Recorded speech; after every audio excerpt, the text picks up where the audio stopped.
Hi hello आणि नमस्कार मंडळी, कसे आहात सगळेजण. तर हे बघा, आम्ही ना पाषाणजवळील पाषाणपासून पुढे 1-2 किलोमीटर सोमेश्वरवाडी म्हणून ना एक गाव आहे. तिथं आम्ही ना छान असं ग्राम संस्कृती उद्यान बघायला गेलो होतो. मस्त असं गावाकडचं नेचर होतं, लूक होतं. आपण प्रत्येक वेळी काय म्हणतो, आपल्याला गावाकडे जायचं, पण आता गावाकडे सुद्धा पहिल्यासारखं असं काही राहिलं नाही.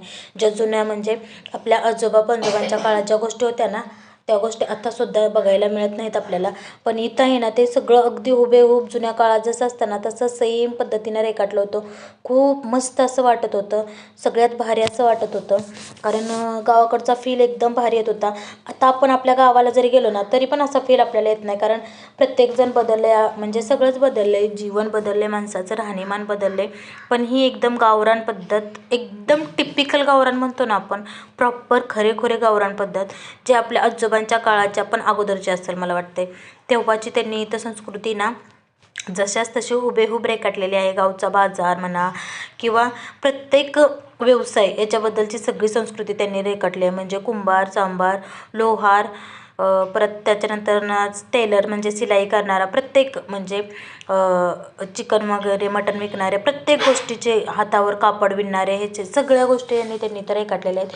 एवढ्या मस्त आणि छान असं व्ह्यू आहे ना तिथला. आम्ही थोडंसं लवकर गेलो असतो ना दिवसाचं तर खूप भारी वाटलं असतं आम्हाला.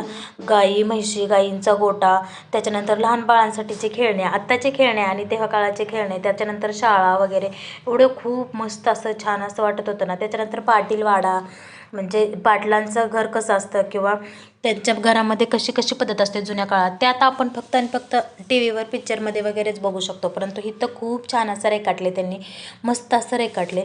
मला तर खूप छान असं वाटलं. तुम्ही पण कधी नसाल ना गेला तर नक्की जावा. पाषाणपासून मला वाटते 1-2 किलोमीटरवरच असेल, जास्त नसेल. खूप मस्त असं बघण्यासारखं आहे आणि ह्या उन्हाळ्यात तुम्ही नक्की प्लॅनिंग करू शकता. तिकीट आहे ना तिथं फक्त ₹50 तिकीट आहे मोठ्या माणसांना, आणि 3 वर्षापासून 12 वर्षापर्यंतच्या मुलांना ₹30 तिकीट आहे.